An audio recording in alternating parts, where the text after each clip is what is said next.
Okay, so remember this. Tureano Johnson is the WBC silver champion at 160 pounds. Now, I've said before, and I'll say it again, that if Canelo beats Cotto, I got Canelo fighting Golovkin in maybe May or June, likely May of 2016. But if Cotto were to win, I don't know who Cotto would fight, and I strongly feel that Cotto would not fight Golovkin if he was to beat Canelo. So that's where I stand on that.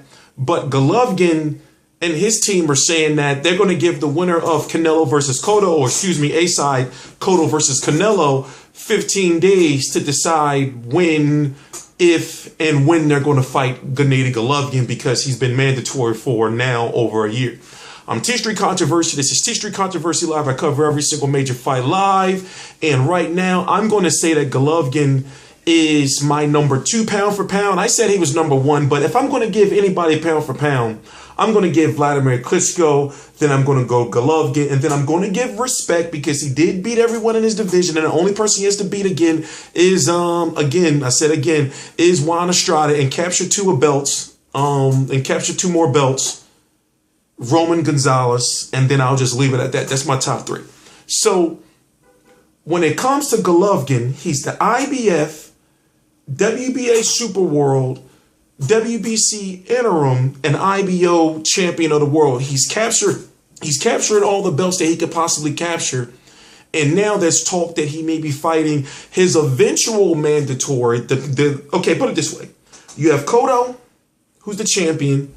You have the interim champion, who's Cotto's mandatory in Golovkin. And then you have Tureano Johnson, who's the WBC silver mandatory for Golovkin. Well, mandatory after Golovkin.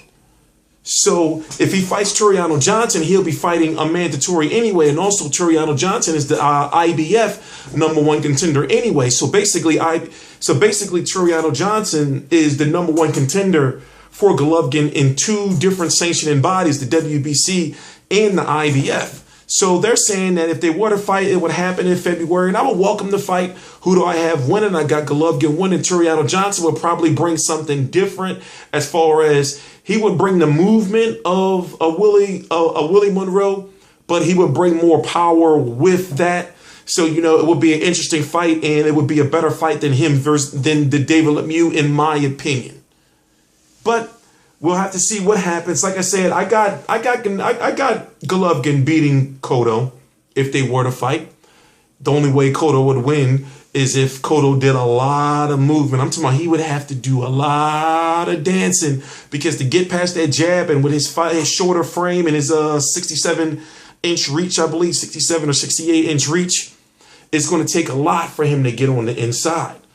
You know, now when it comes to Canelo, I just got Canelo eating the jab from Golovkin all night. I'm not just jumping on the Golovkin bandwagon. I'm just saying there's only a couple of more things I need to see from Golovkin before I can say, like, yo, he's really, really, really, really, really, really, really good. I'm already saying he's really good, and I already got him in my number 2 pound for pound.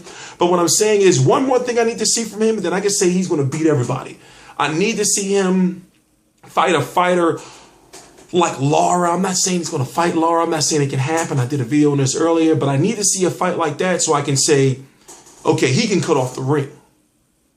So when it comes to Cotto, you know, I just don't think Cotto's face or his body would hold up. Cotto's a small 160-pound guy. I'm saying that if you're fighting that, if you're the 160-pound champion, then you should be fighting 160-pounders without the catch weight. But when it comes to Canelo, I just don't think that Canelo will be able to get in on the inside. You know, I just think that Canelo will probably be, I think that Cotto would lose, get his face smashed up, but I think Canelo will probably be stopped. And I know people are going crazy right now, like, what?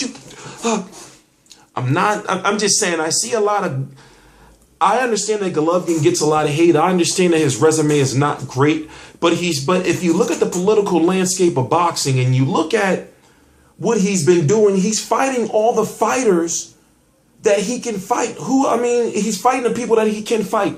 If he could fight Peter Quillen, he would. If he could fight Andy Lee, he would. If he could fight Danny Jacobs, I'm sure he would. If he could fight Erislandy Lara, I'm sure they would take the chance. But when it comes to his promotional company, K2 Promotions, they haven't been known to me as being a promotional company who ducks and dodges competition. I understand people say he should fight Andre Ward, but as I say it again, and as I've been saying it in multiple videos, Andre Ward is fighting at 175 pounds now. Stop saying it. And no, Andre Ward should meet him at 164 because then you're handicapping Andre Ward. It's looking like it may be Tureano Johnson. As I explained to you, it makes perfect sense for Golovkin to fight Tureano Johnson. Tureano Johnson will have a better chance than David Lemieux, but will likely probably get stopped late. Just my personal opinion. T-Street Controversy Live.